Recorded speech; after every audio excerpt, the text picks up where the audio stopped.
So hey, it's I'm Kyle. This is Buck and Kyle's Sort of Okay show about horses. We had to check on the name because we forget what it's called every week. Yeah, Kyle's not quite as smart as maybe we should be, but we're excited to be back again. We're here at my new home, and my wife's about to have a baby, and so we're excited to have Kyle here and give us his wisdom on everything. Well, and we're sitting back here overlooking the golf course and in Ocala, Florida. It's a beautiful night, sun setting is gorgeous, and I hear redneck trucks in the background. I'm like, well, there we are, we're in Florida, even on the golf course. No, it's beautiful. We're lucky to be here, but hopefully we have a great show. We have a lot of things to talk about. The new change to or the proposed change for the Olympic format, the name change to eventing, and I don't know, some other stuff that I can't remember either. So, what do you think about this name change thing? I think the name change is absolutely ridiculous. I think it's absolutely stupid. I mean, before golf, what did the name golf mean? You know, nothing. Yeah. It's recognized because of what it is. Skeleton in winter sports. It's recognized for what it is. Yes, it might have a small group of people following it, but it's recognized for what it is. And what we need to do is educate people to what we do, not change the name thinking that's going to get people thinking that's the right thing. You're still going to have to explain. Equestrian triathlon, they're going to go, oh really? So do you ride a bike with your horse? Like, I mean, it's just stupid, I think. It'd be pretty cool though. I mean, I can't get my horse to do anything, but maybe I could get him to ride a bike. I mean, how cool would that be? That'd be awesome, and then we could at least replace tires and things like that when it wasn't going well. Exactly. Yeah, I agree with you. I mean, I think it's totally stupid, and it is sort of sad that, you know, the sport's been around for so long. And I think, you know, no major sport changes the rules, changes the qualifications, changes the name more than our sport. How are we supposed to be a big-time real sport if we can't even stick to one sort of principle and the same ideas? We keep changing to sort of suit other people. I think we have a great sport, and you know, it's hard to know where the goalposts are when the goalposts are always moving, and the name change is just one more thing that's going to be confusing.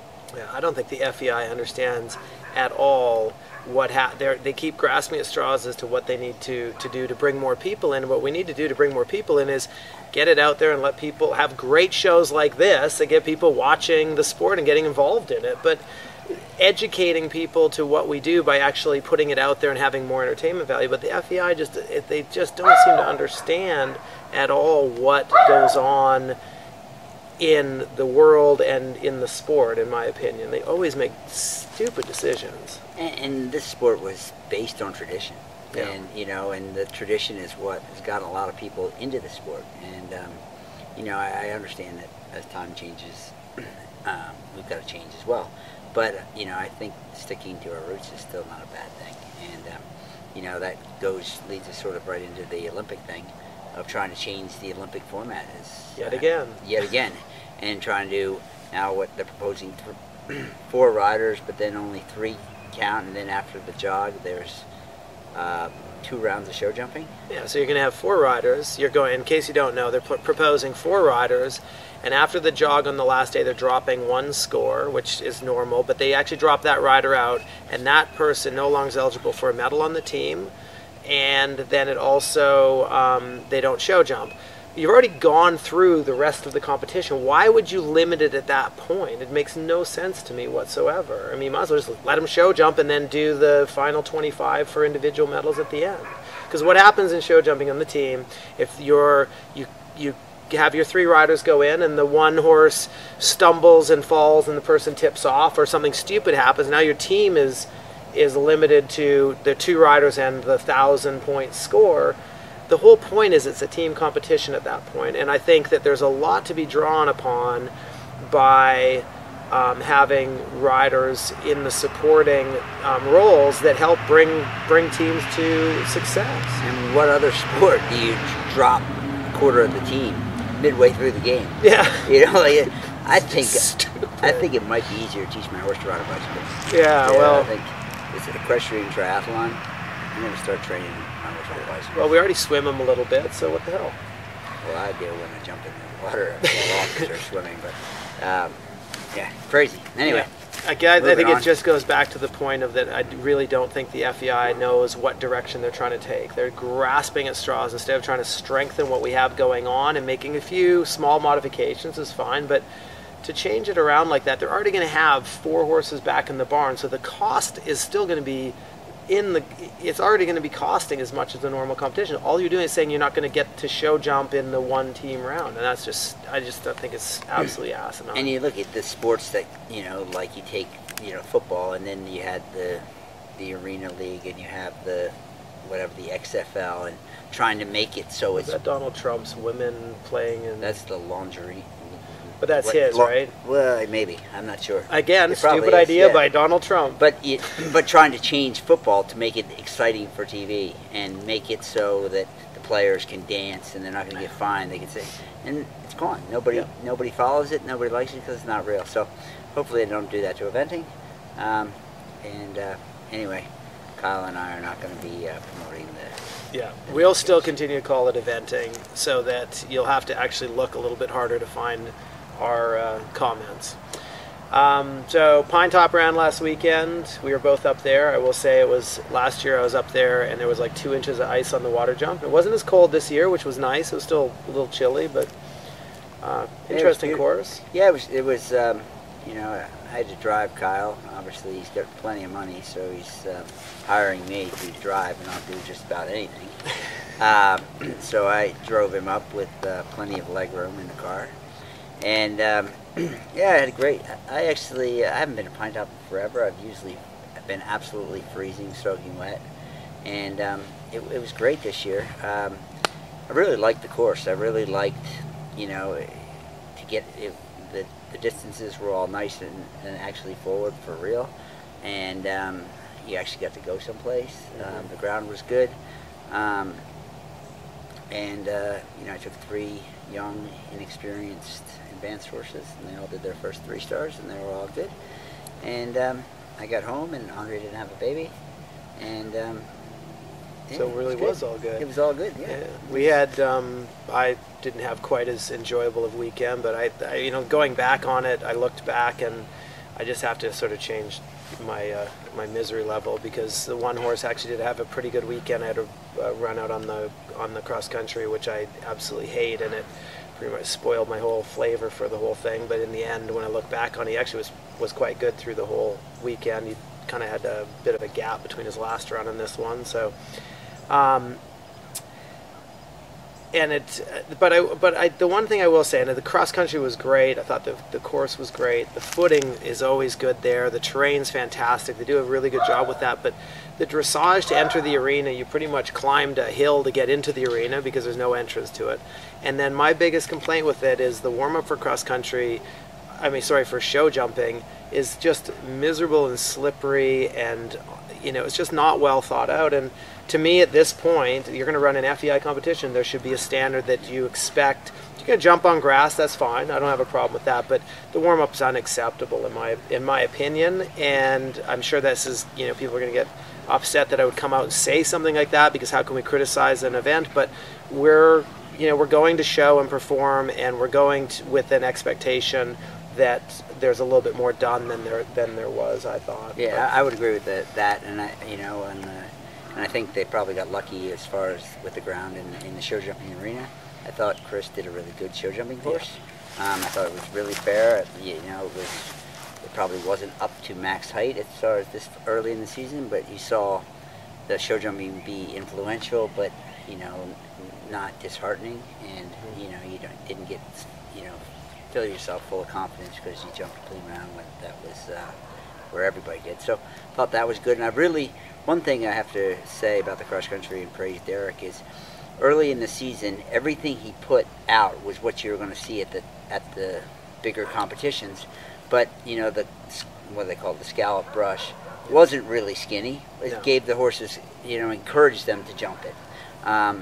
The corners, they were, every bit of a corner, but it wasn't, the area where you shoot wasn't really small. No. And it gave the horses a lot of confidence, and you felt like they understood it.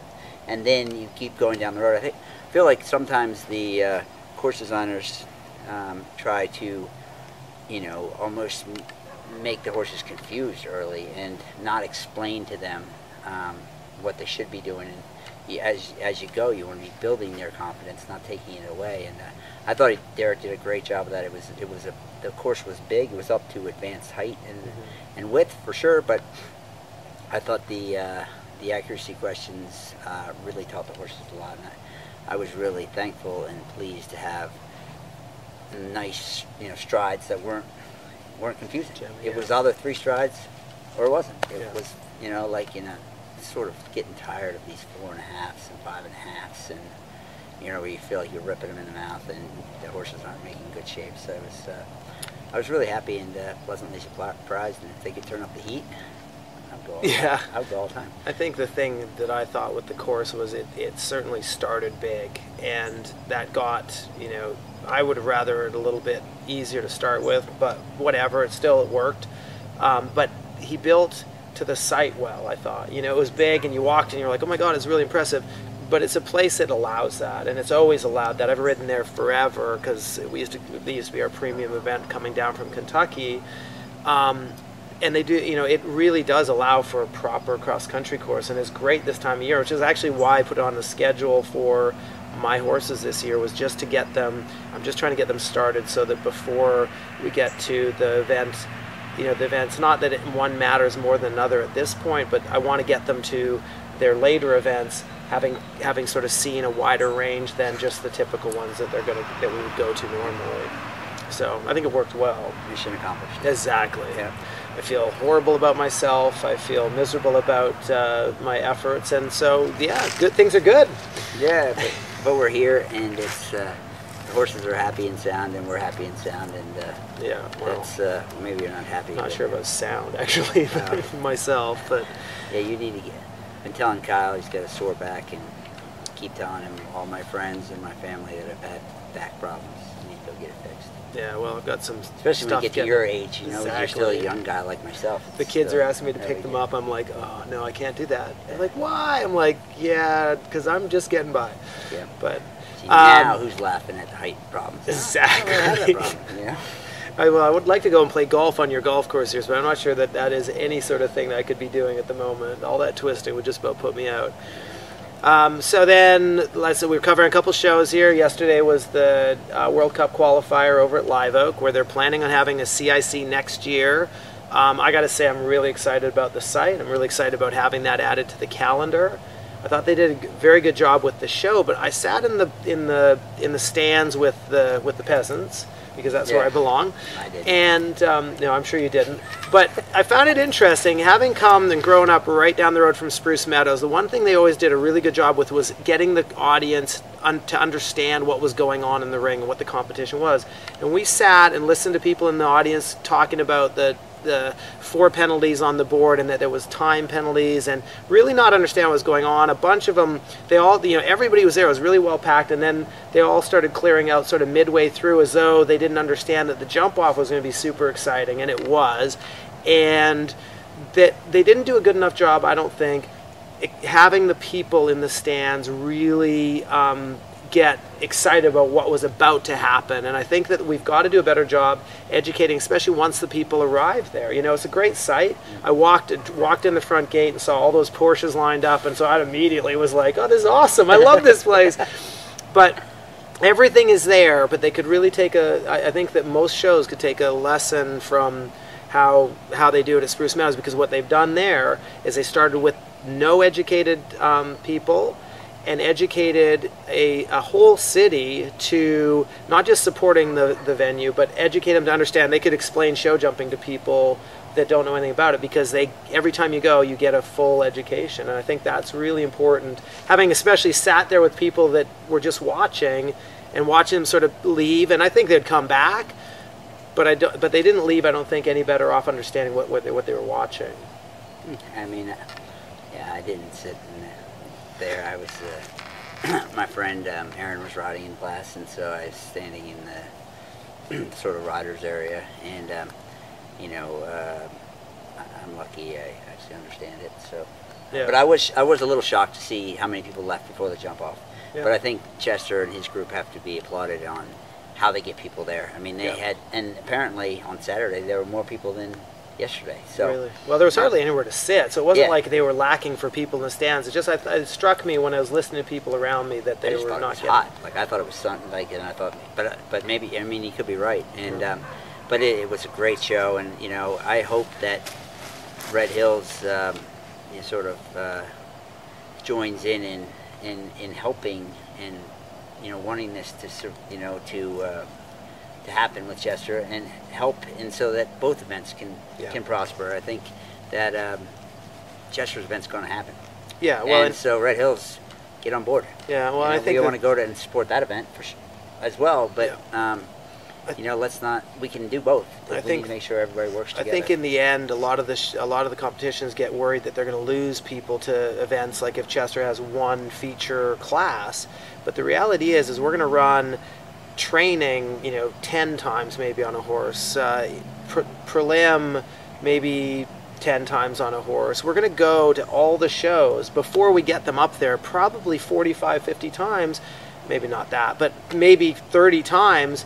So we're going to be, as long as there's bigger events to go to, and not that Red Hills isn't a big event to go to, but you've got championship courses up there at the prelim level to the advanced level. So you're not going to lose. I think you're going to gain in the end, because in 3 or 4 years, even more people will want to play at that level and want to participate. How you grow the sport. Yeah, exactly. Like, those venues are, what Chester's doing, and what Red Hills has done is fantastic.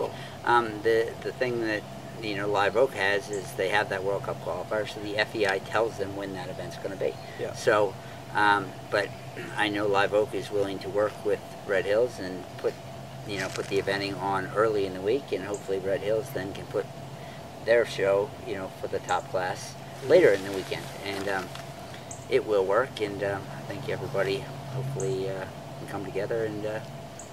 Let's get on with it. Yeah, well, and I think as well with Chester's venue, he'll have the carriage driving, the show jumping, and the eventing. So we'll have a little bit more of a World Equestrian Games sort of flavor to it. Like that's what Chester wants is Ocala. Yeah. Okay. Which is, and he's well on his way. Yeah. Well, and if he puts on a bit of vaulting, maybe you and I could take that up, and I'm going to teach my horse to do bicycle riding. I'm still going to be bicycle riding. You're stuck on the bicycle riding. Yep. So then we're going to do another show before Red Hills where we actually do another rundown of the riders and pick a team, and so we're kind of excited about that because we're going to do it a little different than the last one because we can. We're going to have prelim, 2-star, 1-star, and 3-star, and we're going to do a cumulative amongst our team. Will spread through the 3 divisions, so that'll be fun. Hopefully I can win that one and, redeem myself a little bit. Actually, you know what? Since we started actually hanging out and doing this sort of stuff, yeah, nothing's really working out as I'd hoped. So you might be bad luck for me. Well, I'm sorry. I mean, I thought I gave you a nice drive up there. Got you a good dinner. Your horses had a beautiful ride to the event, and you had to do nothing. Maybe that's the problem. I'm not used to actually getting there and not being like unloading bales of hay and moving manure and stuff like that. And I had no idea. I was completely overwhelmed by the level that I was traveling at. I got a job for you. I mean, yeah, exactly. At the moment, I'm not moving a lot of hay. Yeah, exactly.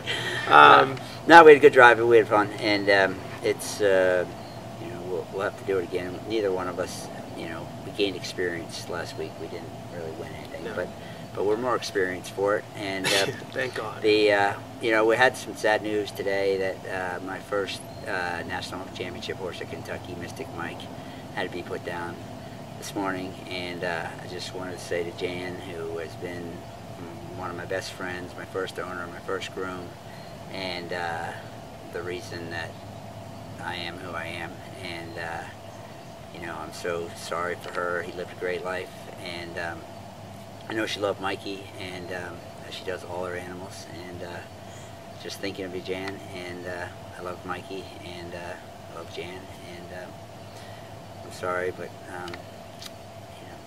these things happen, and he's 21, and she did the right thing, and proud to call her my friend. Yeah, well, he certainly couldn't have been more cherished. I mean, when I mean, the very fact you let him ride it is, that would be maybe the only thing I would judge you on, but I mean, she was always there. She just, I mean, she was part of the horse's life, and I think he had to have, I mean, just had the best relationship, because she owned him for forever. She bred him. Yeah. And Jan, you know, when Jan and I when we were starting, I remember going to Millbrook, and I rode 12 horses. It was me and Jan. Yeah. And when the guys at my barn get tired, and I always think of Jan, because Jan was a lawyer, and so she come and help me do the 12 horses, and then on Monday morning she's back in the office. There's no day off. That was her day off, and I so appreciate Jan. And Jan and I own a horse called Bounce Pass together, and he looks like Mikey, and so we're going to see a little bit more of Jan out on the circuit, and that's good for everybody. Hopefully next time he won't make you do 12 horses at the same time. No, I'm a driver now. I have everything under control. Don't worry, we got people for that now.